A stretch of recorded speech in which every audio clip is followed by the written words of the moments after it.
Bismillahirrahmanirrahim. Assalamualaikum warahmatullahi wabarakatuh. Alhamdulillah, alhamdulillahilladzi arsala rasulahu bil huda wa dinil haq yudhhirahu 'alad dini kullih wa kafa billahi syahida. Asyhadu an la ilaha illallah wa asyhadu anna Muhammadan abduhu wa rasuluh alladzi la nabiyya ba'dah. Segala puji hanya milik Allah yang masih mempertemukan kita dengan bulan Ramadan.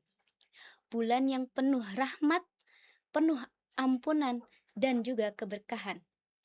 Salawat serta salam semoga tercurah limpahkan selalu kepada junjungan kita, yakni Habibana wa Nabiyana Muhammad Sallallahu Alaihi Wasallam, kepada keluarganya, sahabatnya, dan seluruh pengikutnya hingga akhir zaman. Hadirin rahimakumullah, Ramadan bukan sekedar bulan menahan lapar dan dahaga. Ramadan adalah bulan pendidikan ruhani. Bulan di mana Allah Subhanahu wa taala menghadirkan malam-malam kemuliaan yang nilainya melampaui usia manusia. Di antara malam-malam kemuliaan tersebut, yang pertama yaitu malam nuzulul Quran dan malam Lailatul Qadar.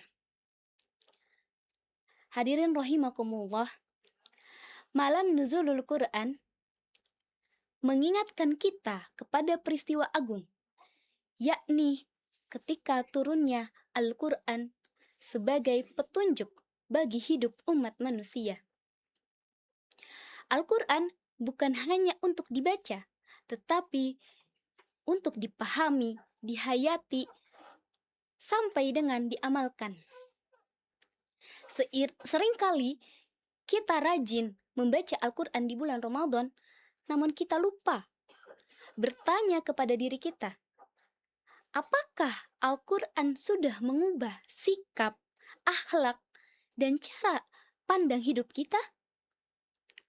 Maka, cara mempersiapkan malam nuzulul Quran bukan hanya dengan tilawah, tetapi dengan memperbaiki niat kita dalam membaca Al-Quran, menghadirkan hati ketika membacanya, dan menjadikan Al-Quran sebagai kompas kehidupan kita, penuntun keputusan kehidupan kita.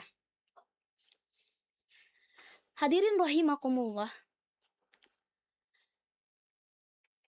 malam Lailatul Qadar adalah malam yang lebih baik daripada 1000 bulan. Ibadah di dalamnya nilainya melebihi selama kurang lebih 83 tahun. Ini merupakan bentuk kasih sayang Allah Subhanahu wa taala kepada kita, umat Nabi Muhammad SAW, yang umurnya relatif singkat. Namun, Allah Subhanahu wa taala merahasiakan malam ini agar kita bersungguh-sungguh menghidupkan seluruh malam 10 malam terakhir, bukan hanya menunggu satu malam tertentu. Rasulullah Shallallahu Alaihi Wasallam ketika memasuki 10 malam terakhir menghidupkan malam dengan ibadah yang khusyuk, membangunkan keluarganya, mengajak agar seluruh anggota keluarganya menghidupkan malam Lailatul Qadar, malam 10 hari terakhir. Kemudian mengencangkan ikat pinggang, bukti beliau bersungguh-sungguh dalam menghadapi 10 malam terakhir. Itu menunjukkan bahwa malam Lailatul Qadar dilakukan dengan sungguh-sungguh dan bukan hanya kebetulan. Hadirin rahimakumullah, adapun amalan-amalan sederhana yang bisa kita lakukan untuk mempersiapkan malam Lailatul Qadar, yang pertama, meluruskan niat dan memperbanyak taubat. Karena malam kemuliaan hanya akan bermakna bagi hati yang bersih, memperbanyak taubat.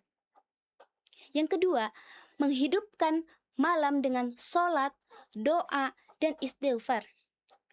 Tidak harus panjang, yang penting istiqomah dan khusyuk. Yang ketiga, memperbanyak doa yang diajarkan oleh Rasulullah Shallallahu Alaihi Wasallam. Allahumma innaka afuwun tuhibbul afwa fa'fu anni. Dan yang selanjutnya, menjaga akhlak dan lisan. Karena nilai ibadah bisa gugur hanya karena menyakiti orang lain. Lidah tak bertulang, maka itu kita harus berhati-hati. Dan yang terakhir itu menghidupkan malam dengan Al-Quran. Hadirin rahimakumullah, belum tentu kita bertemu dengan Ramadan berikutnya. Maka jangan jadikan Ramadan ini berlalu tanpa perubahan. Jangan biarkan malam nuzulul Quran berlalu tanpa kedekatan dengan Al-Quran. Dan jangan sampai kita biarkan 10 malam terakhir berlalu tanpa kita berjuang bersungguh-sungguh meraih malam Lailatul Qadar. Semoga Allah Subhanahu wa Ta'ala menerima seluruh amal ibadah kita, mengampuni segala dosa-dosa kita, dan menjadikan kita hamba-hamba yang meraih malam kemuliaan. Al-afu minkum ala kulli khata'i wabillahi taufiq wal hidayah. Wassalamualaikum warahmatullahi wabarakatuh.